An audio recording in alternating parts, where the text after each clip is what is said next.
Sir एक proper हवन की विधि क्या है? हम हवन को ना ऐसा करते हैं, let me try and unpack it for you without making it too detail orient. सबसे पहले घर में हवन होता है तो मम्मी कहती है नहा ले, तो आप नहाते हो, उसके बाद साफ कपड़े पहनते हो, कई बार नए कपड़े पहन। ओके, ये हमने क्यों किया? क्योंकि हवन में आप घर में एक बड़े इंपॉर्टेंट व्यक्ति को बुलाने वाले हो, बहुत इंपॉर्टेंट डेटी को, अग्निदेव। वो देवताओं के पुरोहित हैं और वही आपका मैसेज और आपकी गिफ्ट आगे लेके जा रहे हैं। तो घर में वही कोई बहुत इंपॉर्टेंट वीआईपी आने वाला है तो घर साफ होता है और आप नहा धो के अच्छे कपड़े पहनते हो। फर्स्ट पार्ट का। सेकेंड पार्ट, अब हवन एक तरीके से एक प्रयोग है।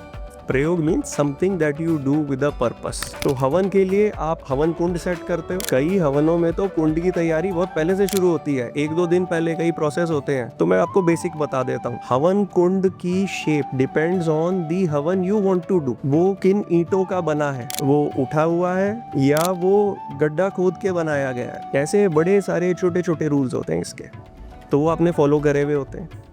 अगेन, आप किसी पर्पस के लिए कर रहे हो, पर्पस पूरा होना चाहिए। फिर आप हवन के मटेरियल लाते हो। पुराने समय में तो जो घी भी डल रहा है ना हवन में, उसको भी तिथि निकाल के मुहूर्त के हिसाब से बनाया जाता था। जो हवन में लकड़ी डलेगी वो भी उस डेटी के हिसाब से चुनी जाती है।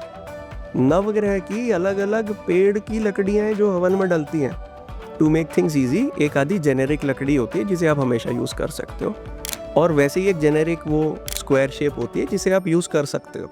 पर पावरफुल हवन में ना, you don't want to take a chance, you don't want to get 95 marks, you want 100 marks। तो आप ये सब पूरा कवर करते हो। फिर वो जिन भी देवी देवता का हवन है तो पर्पस से हो रहा है। सबसे जेनेरिक हवन जो मैं जानता हूँ, सबसे नॉर्मल होता है जो आप डेली किसी देवता को करते हो या आप अपने बर्थडे पे आयुष हवन करते हो। नहीं तो हवन किसी कारण से ही हो रहा होता है। भाई किन्हीं को तो आप बुला रहे हो ना, तो उन्हीं के हिसाब से आपने सारा अरेंजमेंट किया, वही मटेरियल लाए जो उन्हें पसंद है। हम हवन में क्या करते हैं? तो सबसे पहले तो पंडित जी आपका संकल्प कराते हैं। संकल्प का ट्रांसलेशन दे देता हूँ। I so and so of so and so gotra on this so and so date coming from the day of creation. So you declare your purpose. The priest takes you through this purpose. Second thing you do is sankalp.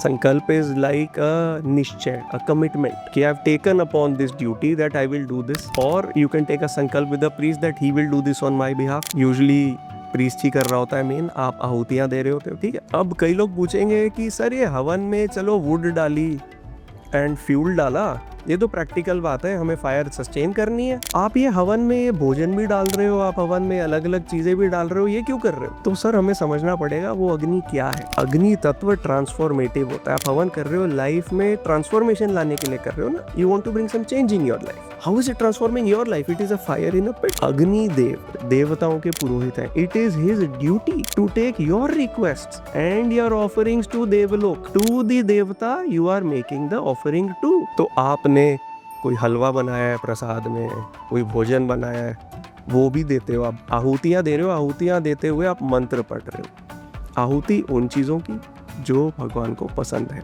तो जो सामग्री mix होता है ना, वो भी हर हवन का अलग होता है। Again to make things easy, कुछ जेनेरिक भी आता है। आप ये मानो आप हवन की जो कुंड है जो आपने बनाया है उसे सजाते हो, तो फूल भी आप वही लाते हो जो उस डेटी को पसंद है, और हर देवता का प्रेफर्ड फूल है। गलत चढ़ा दोगे नाराज नहीं हो जाएंगे, पर आप तो उन्हें प्लीज करना चाहते हो। जैसे मैं मोदी जी को कोई जानता है, उससे कहूँ यार मोदी जी तक मेरी बात ले जाओ, तो बोलूँगा यार उन्हें बोलो मोदी जी कितने अच्छे हैं, मोदी जी ने कितना अच्छा काम किया है। मैं तो कह रहा हूँ मोदी जी का मैं फ़ैन हूँ। इसी का थोड़ा बेटर वर्जन है कि हम मंत्र में भगवान को बता रहे हैं कि मैं ऐसे रूप में आपको देखता हूँ, आपने ये इतने अच्छे औरों के लिए काम किए, आप मेरे भी ये इच्छा पूरी करें, या आप मेरे को ये ऊर्जा दें। और एंड में जब आपकी हो गई पूजा, अब सामग्री हमेशा थोड़ी हम एक्स्ट्रा लाते हैं, कम ना पड़ जाए, पर आप लाए तो भगवान के लिए ना, आप नहीं उसे कंज्यूम करोगे और वो आपसे फेंकोगे भी नहीं।